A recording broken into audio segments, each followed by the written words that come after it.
beloved, we are gathered here today to join Toshi and Grace in the sacrament of holy matrimony. If anyone can show just cause why this couple should not be lawfully wedded, may you bark now or forever hold your peace. Do you, Toshi, take amazing Grace to be your lawfully wedded wife, to play together? My name is Darcy Mitchell, and this is my little Yorkie, Millie LaRue. I live in South Carolina, and we come up to New York City about every 2 or 3 months just to go to different dog events and see all of our friends up here. I don't think anything that I do with Princess is over the top. I think it's everything that Princess is deserving of as a royal princess. Princess has had swimming lessons, horseback riding. I think all of that is crazy. Everything that I own goes to Princess upon my death. I have taken my dachshunds on all of my excavations. They have not been very good when we have found bones. Efrosini would like you to notice her aristocratic profile. I am going to be getting Brutus neutered. I'm going to have a man-made testicle replacement installed at the same time as the neutering to have him retain the natural look. Not everyone's on board with what I'm doing. My wife, who works at a surgery center, she would rather just have them gone. My dog, although she died, she was still alive, just in another dimension. And in time, she would be back to me when I most needed her. And it all happened. When I picked up Elvis, my whole life changed. When he was 1 year and 10 months, in dog years, that's 13. So I decided to make him a bar mitzvah. My name is Brent Atwater, and this is my dog, Friend. He changed my life. He was born with a bee on his bottom, and I had to learn about animal reincarnation. Jason and I weren't able to have children of our own, so she has been the little fur baby for me that filled my heart and that I really needed. If Butler does come back in the form of a reincarnation, I hope he does come back as a dog, a lab. I'm reading this book about reincarnation, and I don't know how they can say to do this, and it should work, and it's not working for me. I was a professional dog trainer. I've been training dogs since I was 15. And at the time, my wife and I were also competitive ballroom dancers. So it just seemed a natural meld there to try and do something that incorporated both things. So at this point, I'm directing a show with 20 dogs on the stage. So I just want you to keep yours up to match that, okay? Before I got Millie, I never dressed dogs in clothes. I actually didn't even like dogs in clothes. That is adorable. Now this would be perfect for the beach. Yeah, that would be. So it started off with about 2 or 3 little dresses, and it has turned into hundreds of dresses she has now. Obviously she can't tell which outfit is on her, but I can tell. So it makes me happy. Right? Okay. Good job. Princess wears anywhere between 5 and 8 outfits a day. This is her tea dress. And we're going to put a tea hat on, too. We change outfits quite frequently, like later on this evening, if we go to the park, she'll put on a jogging suit, or if we go out for dinner, she'll put on a skirt and blouse, depending on what we decide to do. I sew between 20 and 30 outfits every day. But for Princess, her entire wardrobe in a year would never cost me more than $300. What makes this dress so special is that it's one of her pricier pieces at $150.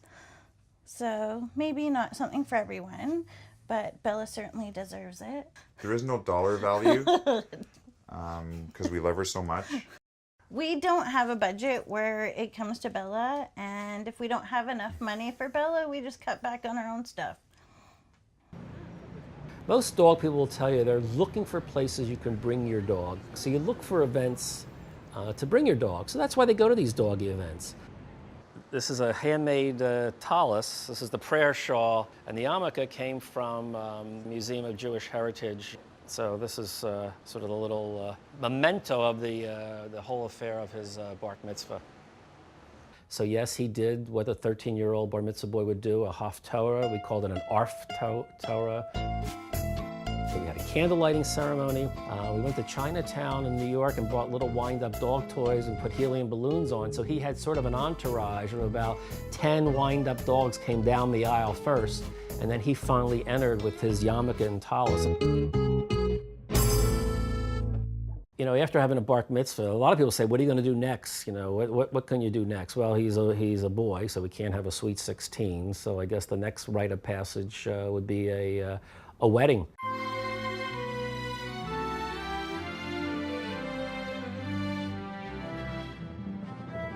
Oh, the wedding that we attended yesterday was great. It was a setting that any human would have been happy to have gotten married there. So sometimes, you know, the other people who are witnessing these type of events, they're not even sure if it's for dogs or humans, because we really treat our dogs as if they're humans. I think that it's more important if the dog is getting married that they really do have a relationship with the dog that they're marrying. I have been to weddings before, these dog weddings before, where it's almost like it's a fake ceremony, that they really don't have a relationship. I give you this doggy pin as a token and pledge of our constant faith and abiding love. We don't always attend things like that. Sometimes we just we'll just have a party or something, and we just want to take our dogs. With this pin, I thee wed.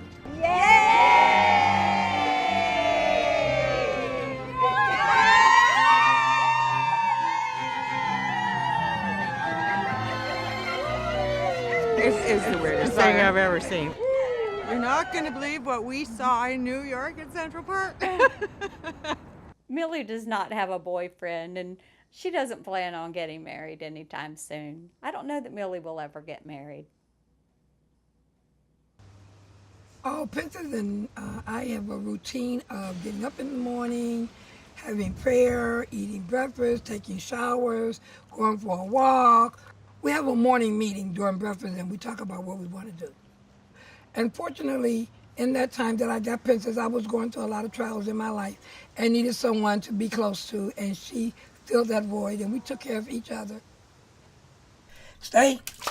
Oh, Princess, what am I doing? Okay, wait, I got you. I'm sorry.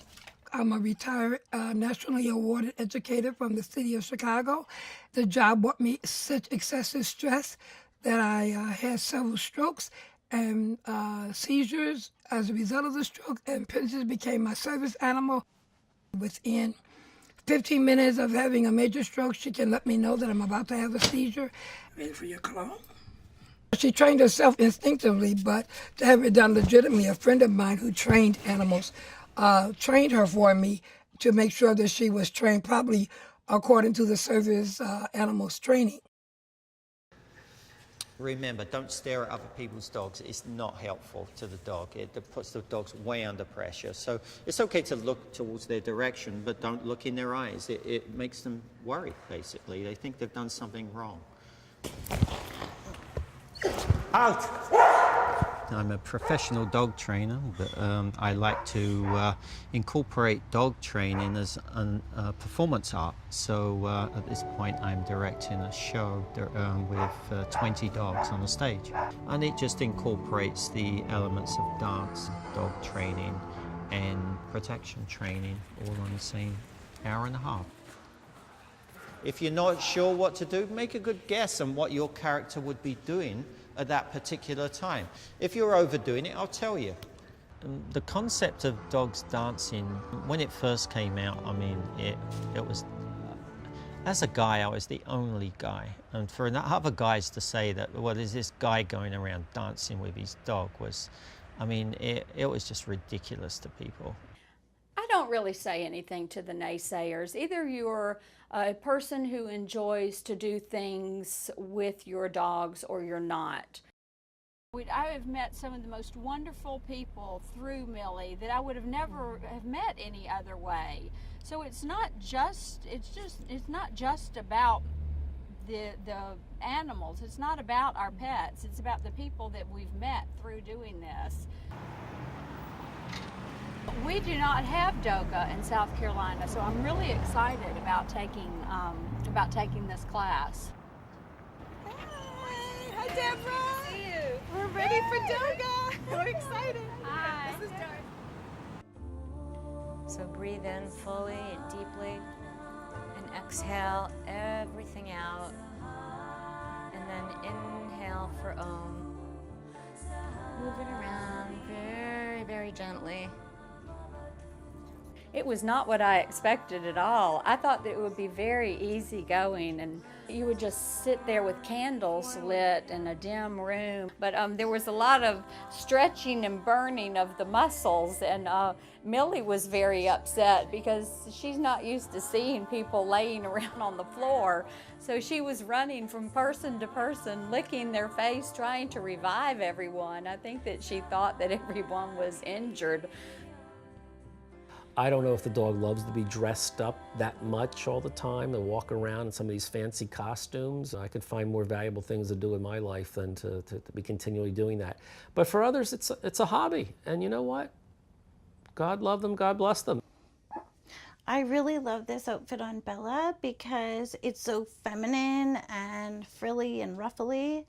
And I tend to put her in one-piece outfits because it makes her more of a little girl for me. And all of these are baby clothes that I have cut up and put into little plastic bags. So if Princess needs a white dress, then I just go to the white cubicle and I'll just grab this bag, and everything I need, the ribbons, the bows, will be inside this one bag. Yeah. See, now I got on my ladybug dress. Now we're ready for lunch. Princess eats homemade gourmet meals every day, and this one is lamb with carrots and sweet potatoes and corn and string beans. She's not acting like a lady. Every girl has to have beautiful lingerie. These are Princess panty and bra set. Millie's little outfit is a little pale pink lace lingerie number with little pink garter belts. I mean, if this isn't sexy for a dog, I mean, what is? Good thing that lace stretches, Millie. We're going to the PJ and Pods party where the humans and the dogs wear PJs, and we're very excited to show off our matching lingerie. Boys call you sexy, and you don't care what they say. You see every time you turn around, they screaming your name. Boys call you sexy, and you don't care what they say. My friends in South Carolina, they don't dress their dogs, so they don't really understand this whole concept of the dog dressing thing. I don't tell them everything about Millie. It's almost too much for some people. This is one of those things we won't tell Daddy about. I don't really understand why people have to get so upset because we want to enjoy an activity with our own dogs. Let us enjoy our own dogs in our own way. Come on, let's go buy some dog clothes. Come on. I adore Millie, and Millie adores me. Millie.